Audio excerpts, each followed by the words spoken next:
സമസ്ത Islamic centre Saudi national committee ജിദ്ദയിൽ conclave meet സംഘടിപ്പിച്ചു. Samastha Kerala Jamiyyathul Ulama president Sayyid Muhammad Jifri Muthukkoya Thangal ഉദ്ഘാടനം ചെയ്തു. വിവിധ പദ്ധതികളിലേക്ക് സ്വരൂപിച്ച സഹായ നിധികൾ പരിപാടിയിൽ കൈമാറി. സമസ്തയുടെ 100ാം വാർഷികാഘോഷങ്ങളുടെ ഭാഗമായിട്ടായിരുന്നു ജിദ്ദയിലെ കോൺക്ലേവ്. സമസ്തയുടെ പദ്ധതികൾ വിജയിപ്പിക്കുന്നതിൽ പ്രവാസികളുടെ പങ്ക് നിസ്തുലമാണെന്ന് പരിപാടി ഉദ്ഘാടനം ചെയ്ത് സമസ്ത പ്രസിഡന്റ് മുഹമ്മദ് ജിഫ്രി മുത്തുക്കോയ തങ്ങൾ പറഞ്ഞു. വയനാട് ദുരിതാശ്വാസ നിധിയിലേക്കും അട്ടപ്പാടി ആക്സസ് പദ്ധതിയിലേക്കും സ്വരൂപിച്ച സഹായനിധികൾ പ്രതിനിധികൾ കൈമാറി. നാഷണൽ കമ്മിറ്റി അംഗങ്ങൾക്കു വേണ്ടി ഏർപ്പെടുത്തിയ ക്ഷേമനിധി പ്രഖ്യാപനവും തർത്തിൽ ഖുർആൻ ക്യാമ്പയിൻ മത്സര വിജയികൾക്കുള്ള സമ്മാന വിതരണവും പരിപാടിയിൽ നിർവഹിച്ചു. വിവിധ സെഷനുകളിലായി ചർച്ചകളും ഒരുക്കിയിരുന്നു. സമസ്ത കേരള ജമിയത്തുൽ ഉലമ സെക്രട്ടറി MT അബ്ദുള്ള മുസ്ലിയാർ മുഖ്യപ്രഭാഷണം നടത്തി.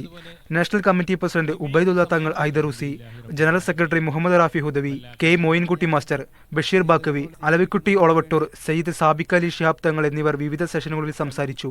Sabith Saleem, media 1, Jeddah.